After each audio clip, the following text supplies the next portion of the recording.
Okay, Cobalt 49 has uploaded a few videos, or like 3 videos. He's working on a Thompson for somebody. And evidently it's a relatively new gun, but uh, it throws the ejector, which I find odd. Or not the ejector, the extractor. And I was trying to figure out how that could happen. But when he was shooting it this last time, it actually, you could see what happened. It pierced the primer and evidently blew the extractor up enough that it come loose and then it jammed in there. But as far as I can tell, they're a press fit. Back here, you can see the spring is right here, but this is tight in there, and I don't dare to take it out because I don't know if I can get it back in.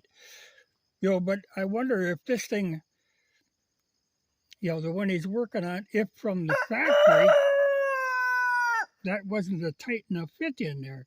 Though I don't know why the blowing the primers, that's how much of a dent mine makes in the primers.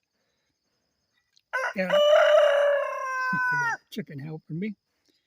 I thought at first, well, maybe it's that firing pin is going too far forward, but they actually go a long ways forward. I think they count on, the resistance from the primer, that it punches through a primer. That's wild.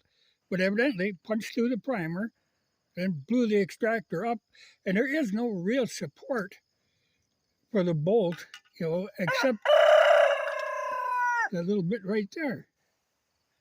So when that's going back, I can see where it could jam. Because like I said, there's no support. If it popped that, it could pop off the back. And it's actually a rather loose fit in there.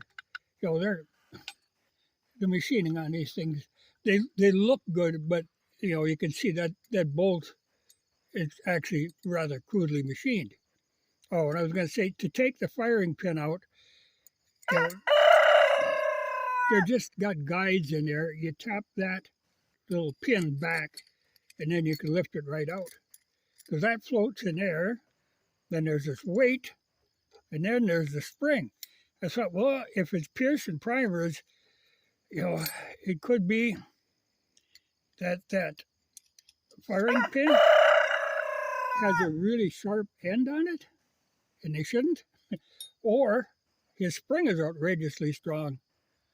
Well, which could be, if it's a new gun, maybe they've got extra strong spring, figuring it'll weaken.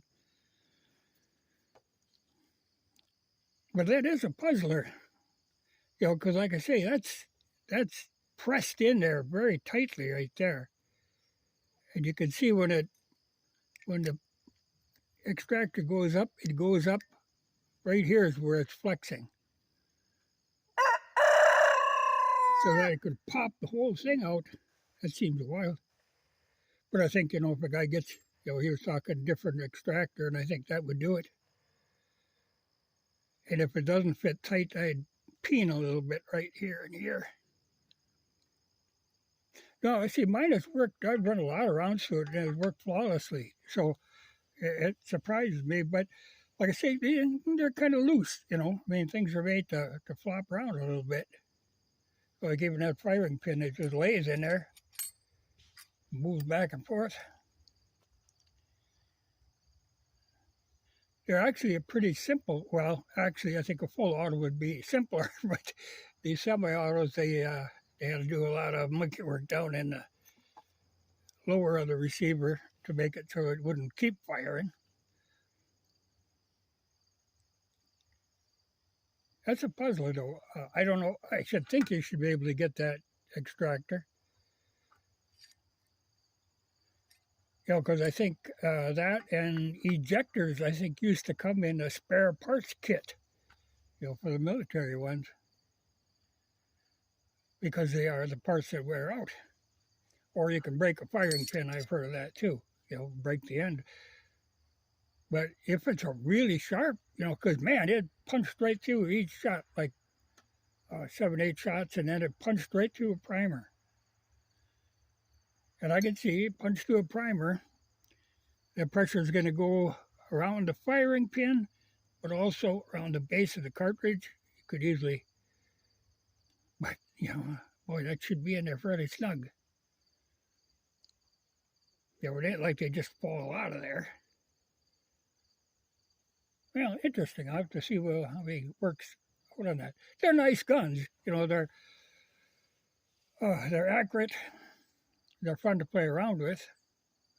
They're not fussy about ammunition. I shoot reloads all the time with cast lead bullets, though they do get a little lead in the compensator. It's got that cut compensator on it. It gets a little leaded up. But I'm going to clean that. It just got me thinking, how in the world that he can get that, that extractor will pop out of place. I think they're supposed to be in there very tightly. But I don't know. Like I say, the machining is nothing to be impressed with. The outside finish of the guns is beautiful. They look really nice. They're very well blued, but when you take them apart and you look at that bolt, it looks like somebody took a grinder to it. I think I could have done a better job with a file. So it could be that groove for the extractor is just too wide on that one. Because I think that thing is just driven in there. But like I say, the firing pin, that's easy to take out. It is just the one pin. There's two more pins, but they're just the guides. They don't have to come out. Just that front one sort of lift. Yeah, I'm curious to see how it comes out on that one. They're a fine gun, just that they don't have a lot of purpose, and they're really rather heavy, particularly if you get a drum on or even, a full mag. That's a hell of a lot of weight there. But a drum. But they are accurate. There's no recoil. They just pop away. Like I say, I've never had any problems with mine. Run flawlessly, really. But I don't know what it'll be to get parts for one of them.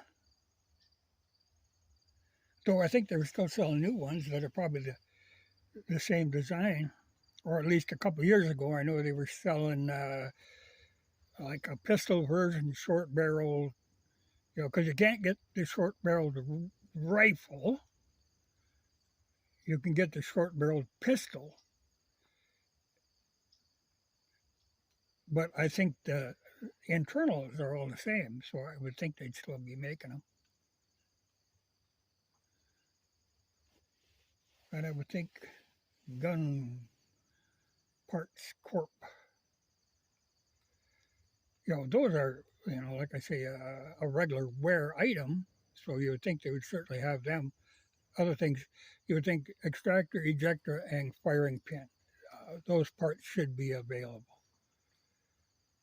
I would certainly hope. I hope I never have to go looking for them, but